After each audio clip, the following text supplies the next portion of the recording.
అక్క నమస్తే. నమస్తే మా. అక్క బాగున్నారా? బాగున్నాను. అందరికీ బతుకమ్మ పండుగ శుభాకాంక్షలు. అక్క మీకు కూడా బతుకమ్మ పండుగ శుభాకాంక్షలు. ఇక్కడ గల్ఫ్ కార్మిక సంక్షేమ శాఖ బతుకమ్మ సంబరాల్లో బతుకమ్మ ఇక్కడ మహిళలందరూ ఈ గాంధీ భవన్లో ఒక దగ్గర చేరువై బతుకమ్మ ఆడడం మీకు ఎలా ఉంది?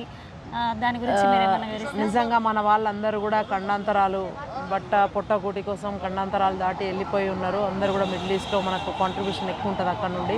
సో వాళ్ళందరి సంక్షేమం కోసం ఇక్కడున్న ఆడబిడ్డలం అందరం కూడా వాళ్ళు క్షేమంగా ఉండాలి అని చెప్పి ఆరోగ్యాలతో ఉండాలి.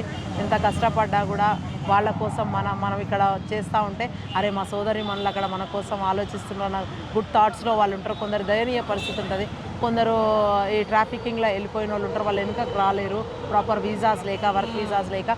సో వాళ్ళందరూ కూడా అక్కడి నుంచి సంతోషంగా ఉండాలని వాళ్ళందరూ ఇవన్నీ చూస్తుంటారు అని చెప్పి వాళ్ళ కోసం చేస్తున్నాం. చాలా బాగుంది. అంటే బతుకమ్మ గురించి ఒక మాటలో మహిళలకు ఏం చెప్పాలనుకుంటారు? అంటే ఎలా ఆడాలి, ఎట్లా వేయాలి? అప్పటికిప్పటికి చిన్నప్పటికీ మీ చిన్నప్పటికీ ఇప్పటికీ బతుకమ్మ అనేది చాలా తేడా వచ్చింది. చాలా తేడా. మీరు దాని గురించి మీరు ఏం మహిళలందరం ఒక దగ్గర కూర్చొని 3 చప్పట్లతోని చాలా మంచిగా ఈ నవరాత్రులు అన్నీ కూడా భక్తి శ్రద్ధలతో రోజుకు ఒక రకమైన ప్రసాదం, ఒకరోజు అటుకులు బెల్లము, పప్పు బెల్లము, తర్వాత లవంగాలు కూడా ఉంటాయి ఇచ్చేది ప్రసాదం. తర్వాత 9వ రోజు అన్ని సద్దులు కలుపుకొని సద్దుల బతుకమ్మ చాలా గొప్పగా చేసుకునేది. పాటలు కూడా చాలా చక్కటి పాటలతో, డీజేలు లేకుండా అది ఉండేది. ఇప్పుడు బాధ అవుతుంటుంది ఒక రకంగా. అంటే అందరూ బతుకమ్మలు ఆడుతుంటే మేము రికార్డ్ చేసుకుందామని చెప్పి టేప్ రికార్డర్ పాటలు విందాము, రికార్డ్ చేసుకొని నెక్స్ట్ జనరేషన్కి అందిద్దాం అనుకునే ఆ కాలం పోయి ఇప్పుడు ఏమైందంటే డీజేలు పెడుతుంటే వాటి చుట్టూ మనము ఆడే ఇదైంది. కంప్లీట్గా ఒక వైపు అయిపోయింది. ఇప్పుడు నార్మల్ బతుకమ్మ ఆడేవాళ్ళు కనిపించట్లేదు. విదేశాల్లో మాత్రం నిజంగా కూడా మేము రీస్టోర్ చేసినాం అది. అక్కడ అందరూ కూడా చాలా చక్కగా ఆడుతున్నారు. వాళ్ళని చూసి మళ్ళీ ఇప్పుడు మనం ఎంతైనా నేర్చుకోవాల్సిన అవసరం ఉంది. ఈ సంవత్సరం థీమ్ కూడా అంతే, కల్చర్, ట్రెడిషన్, బతుకమ్మ అండ్ మన టూరిజం డెవలప్మెంట్ని ఈసారి మనం థీమ్గా తీసుకున్నాము. అందరికీ కూడా వన్స్ అగైన్ బతుకమ్మ పండుగ శుభాకాంక్షలు. అక్క ఇప్పుడు బతుకమ్మ అంటేనే పాటలు, మన అమ్మమ్మ వాళ్ళు కానీ మన అమ్మ వాళ్ళు కానీ పాటలతో ఆడేవారు బతుకమ్మని.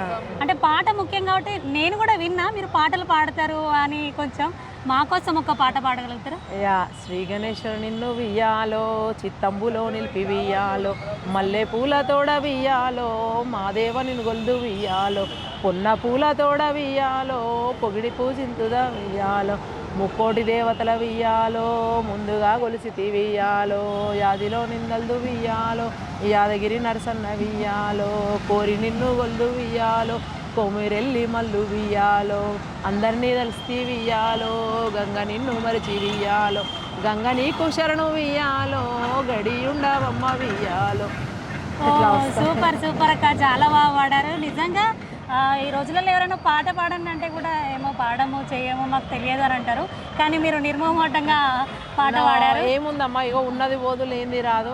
ఐ వుడ్ లైక్ టు, అంటే 10 సంవత్సరాలు 11 సంవత్సరాలు బయట ఉన్నప్పటికీ కూడా I love to promote our culture. మా 2 ఎజెండాలు ఉండేది. ఒకటి ప్రత్యేక తెలంగాణ కోసం కొట్లాడడం, రెండవది ఏంటంటే మన సంస్కృతి సాంప్రదాయాలను విదేశీ గడ్డ మీద కూడా పెంపొందించడమే మా లక్ష్యం ఉండే. So it's all now hope let's మళ్ళీ వి ఆల్ టుగెదర్ మీలాంటి వాళ్ళు కూడా ప్రమోట్ చేస్తూ మళ్ళీ పాత పద్ధతులన్నీ తీసుకొద్దాము. చాలా చక్కటి సాంప్రదాయ బతుకమ్మ ఆడుకుందాం. థ్యాంక్ యూ అక్క. వన్స్ అగైన్ మీకు బతుకమ్మ శుభాకాంక్షలు. Thank you.